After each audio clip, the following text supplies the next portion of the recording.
At times, our purpose drops in our laps as if the heavens threw it by accident. Do not fear failure, but please be terrified of regret.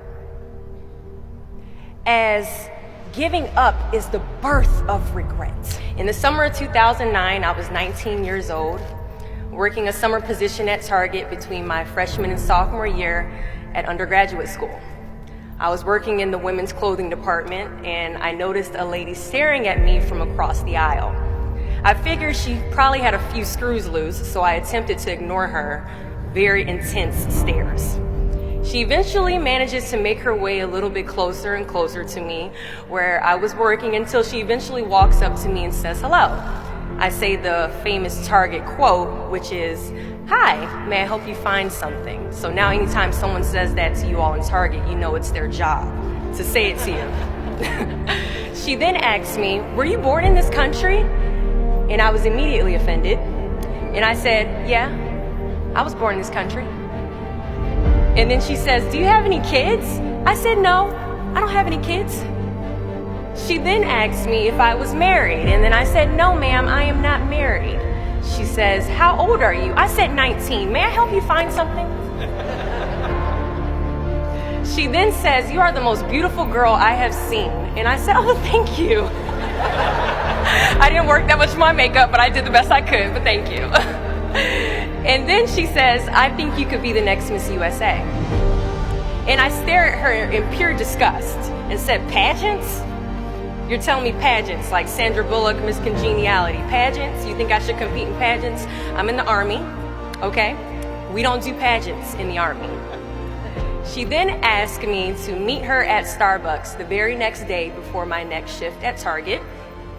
And she just wanted to do a little bit of explaining when it comes to what pageants is. And apparently I was a pretty open-minded 19-year-old because I actually agreed to meet her the very next day. The next day she brought this foot-tall stack of pageant books and proceeds to convince me to enter into a state pageant 3 months later. For those who do not know, when it comes to Miss USA, you have to win your state first, okay? So 3 months later, I compete in my first pageant, and I lose. I go back the second year, compete in the state pageant, I lose. Go back the third year, compete in the state pageant, and lose. Go back the fourth year, compete in the same pageant, and lose. I go back the fifth year, y'all, compete in the state pageant and lose. But guess what? I go back the sixth year. Guess what happens? I lose. I called her on the phone and said, "You told me I could be the next Miss USA." And she says, "Deshauna, keep working, don't quit, keep going back." And in June of 2015, she passes away from leukemia. 6 months later, in December 2015, I win Miss District of Columbia, USA.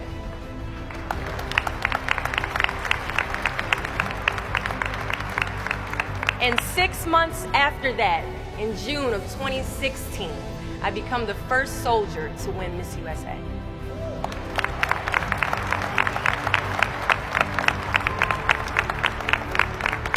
And you all already know where I'm going with this. At times, our purpose drops in our laps as if the heavens threw it by accident. I ask only one thing of you all today after you leave this building, after accomplishing an amazing goal. Do not fear failure, but please be terrified of regret. As giving up is the birth of regret. After you walk out this door, you will receive 100 doors shut, slammed in your face. You will have 100 moments that will be filled with someone telling you no, or telling you, "Thank you for your application, but we regret to inform you that we've chosen a different candidate for this job." You will sit in 100 different interviews and you will not get the job. The reality of life is that we will all hear more no's than we hear yeses. And we will fail a lot, and I mean a whole lot. But what I ask of you today is to not take no for an answer.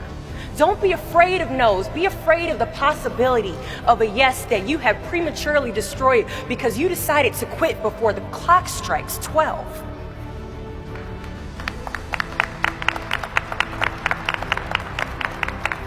You can ask anyone, friend, family, anybody.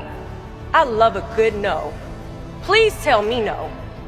Telling me no is like adding fuel to a fire that is now set ablaze because of your single no.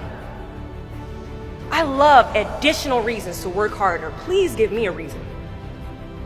So today I challenge you to fight, to work, to not stop here, to believe so heavily in your aspirations that you too will not fear the word no, but instead you will choose to welcome it. Thank you for your time.